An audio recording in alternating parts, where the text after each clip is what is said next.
রাজ্যের প্রত্যেকটি জেলায় কিশোরী উৎকর্ষ মঞ্চ উদযাপন করা হচ্ছে। আজ দেখা গেছে ঊনকোটি জেলা ভিত্তিক কিশোরী উৎকর্ষ মঞ্চের আয়োজন করা হয়।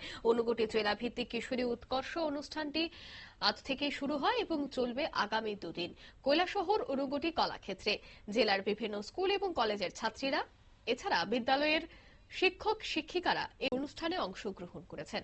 উক্ত অনুষ্ঠানে মঞ্চে উপস্থিত ছিলেন মন্ত্রী টিঙ্কু রায়, ঊনকোটি জেলা পরিষদের সভাধিপতি অমলেন্দু দাস, কৈলাসহর পৌর পরিষদের চেয়ারপারসন চপলা দেবরায়, জেলা শাসক ডক্টর তমাল মজুমদার, এসপি সুধাম্বিকা আর জেলা শিক্ষা আধিকারিক প্রশান্ত কিলিকদার সহ আরো অনেকেই।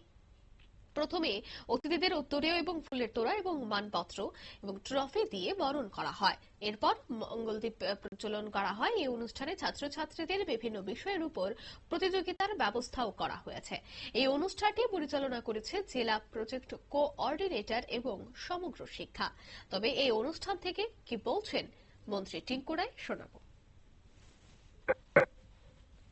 চাকরির জন্য একজন মাস্টার ডিগ্রি হোল্ডার ছেলে সেখানে ইন্টারভিউ দিয়েছে বা সেই জবটা পেয়েছে, এটা কোনো সম্মানজনক বা সেটাকে আত্মনির্ভরতা আমরা বলতে পারি না। তো আমরা চাই সেখান থেকে বেরিয়ে আসা।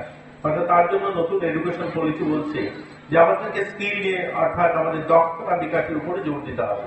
তো আমরা নতুন যে স্কুলগুলো আজকে যারা বিদ্যাজ্যোতি প্রকল্পে যে সমস্ত স্কুল নির্মাণ হয়েছে তৈরি হয়েছে সেই সমস্ত স্কুলে নতুন করে সেই সমস্ত স্কিল অর্থাৎ দক্ষতা বিকাশ পড়াশোনার জন্য কিন্তু ইউনিট চালু হয়েছে। এরকম আমরা বিদ্যাজ্যোতি স্কুল যদি দেখি 120 এবং 85 খানা যেগুলো আমাদের টিএমসি স্কুল রয়েছে এই স্কুলগুলোকে নতুন করে নতুন রূপে সাজিয়ে তোলা হচ্ছে এবং এই স্কুলকে আপগ্রেড করার জন্য বা সেগুলোকে উন্নতি করার জন্য প্রায় 750 কোটি টাকা বিগত দু অর্থ বছরে প্রায় 750 কোটি টাকা সরকার বিভিন্ন খাতে সেগুলো খরচা করছে। তার পরিকাঠামোগত উন্নয়ন যে আমাদের সরকারের সিদ্ধান্ত। আপনারা শুনলেন মন্ত্রী টিঙ্কু রায়ের এই বক্তব্য এবং তিনি জানাচ্ছেন যে জেলা ভিত্তিক এই কিশোরী উৎকর্ষ মঞ্চকে কেন্দ্র করে প্রচুর ছাত্রছাত্রীরা অংশগ্রহণ করছে এবং তাদের মধ্যে আরো অনেকটাই উৎসাহ বাড়ছে এই ধরনের অনুষ্ঠানের মধ্য দিয়ে সেই কথাই জানালেন মন্ত্রী। নিয়ে নিয়েছি ছোট্ট একটি বিজ্ঞাপন বিরতি, সঙ্গে থাকুন।